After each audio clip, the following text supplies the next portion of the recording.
Hai, Assalamualaikum warahmatullahi wabarakatuh. Kembali lagi bersama Muhammad Hasan Kurniawan pada pelajaran Sejarah Indonesia yang berjudul Sejarah Singkat Perang Diponegoro. Baik, materi akan saya mulai. Pertama-tama, Indonesia pernah mengalami masa kelamnya dijajah oleh kolonial Belanda selama 3,5 abad. Pada masa penjajahan ini, banyak perlawanan yang dilakukan oleh rakyat Indonesia dari berbagai daerah. Salah satu perlawanan rakyat Indonesia terhadap penjajahan kolonial Belanda adalah Perang Diponegoro. Perang Diponegoro atau Perang Jawa merupakan perang besar dan berlangsung selama 5 tahun dari tahun 1825 sampai 1830. Perang ini dilatar belakangi oleh kebencian rakyat Jawa terhadap Belanda atas penindasan yang terjadi di tanah Jawa.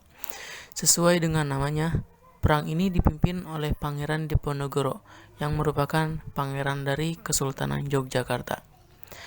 Dalam sejarahnya, sejak kedatangan Marskal Herman Willem Daendels di Batavia, pengaruh kolonial Belanda semakin kentara di Pulau Jawa, khususnya Keraton Yogyakarta, di mana Daendels mengubah etiket dan tata upacara yang menyebabkan terjadinya kebencian dari pihak Keraton Jawa. Ia memaksa pihak Keraton Yogyakarta untuk memberinya akses terhadap berbagai sumber daya alam dan manusia dengan mengerahkan kekuatan militernya. Setelah Sri Sultan Hamengkubuwono IV wafat, Residen Yogyakarta Jonker Antoni Hendrik Smisaert banyak mencampuri urusan kekuasaan keraton, di mana banyak kebijakan sepihak yang dimuluskan olehnya saat itu. Pangeran Diponegoro yang menjabat sebagai wali raja tidak tahan dengan kehadiran Belanda di keraton Yogyakarta dan akhirnya ia memilih untuk kembali ke kediamannya di Tegalrejo. Di sini mulainya perang pada saat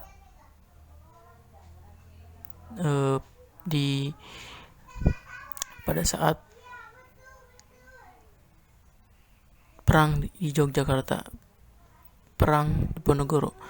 Pada pertengahan bulan Mei 1825, Smisaert memutuskan untuk memperbaiki jalan-jalan kecil di sekitar Yogyakarta.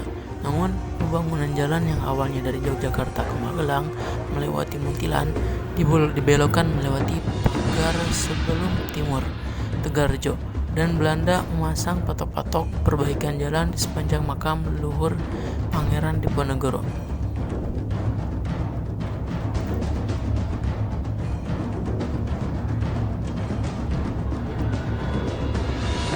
Ulah Belanda inilah yang memancing kemarahan Pangeran Diponegoro dan rakyat setempat.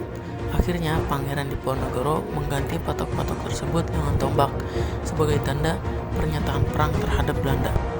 Pangeran Diponegoro melancarkan strategi perang melawan Belanda selama 5 tahun. Ia menggunakan taktik gerilya dengan melakukan pengelabuhan secara serangan kilat dan pengepungan tak terlihat. Sedangkan untuk melawan dan mengalahkan pasukan Diponegoro, Belanda yang dipimpin oleh Jenderal Hendrik de Kock menerapkan strategi benteng stelsel, yaitu dengan mendirikan benteng di setiap daerah yang dikuasai dan dihubungkan dengan jalan agar komunikasi serta pergerakan pasukan bergerak lancar.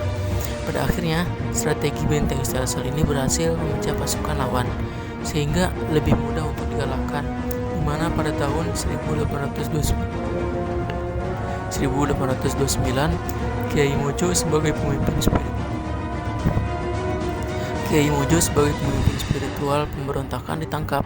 Menyusul kemudian Pangeran Mangkubumi dan panglima utamanya Ali Basah Sentot Prawirodirjo menyerah kepada Belanda. Akhirnya pada 28 Maret 1830, Jenderal de Kock berhasil menjepit pasukan Diponegoro di Magelang. Di sana Pangeran Diponegoro menyatakan bersedia menyerahkan diri dengan syarat sisa anggota laskarnya dilepaskan. Oleh karena itu, Pangeran Diponegoro ditangkap dan diasingkan ke Manado, lalu dipindahkan ke Makassar hingga wafatnya di Benteng Rotterdam pada 8 Januari 1855. Perang Diponegoro merupakan salah satu pertempuran terbesar yang pernah dialami oleh Belanda selama masa pendudukannya di Nusantara. Akibat perang ini, penduduk Jawa yang tewas mencapai 200.000 jiwa, sedangkan korban tewas di pihak Belanda berjumlah 8.000 tentara Belanda dan 7.000 serdadu pribumi. Akhir perang Diponegoro ini menegaskan penguasaan Belanda atas Pulau Jawa. Jadi, perang Diponegoro ini yang dimenangkan oleh pihak Belanda.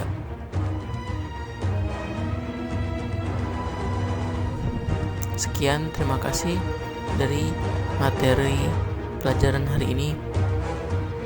Selanjutnya akan saya kasih pertanyaan, soal, dan kalian jawab masing-masing. Sekian, terima kasih. Wassalamualaikum warahmatullahi wabarakatuh.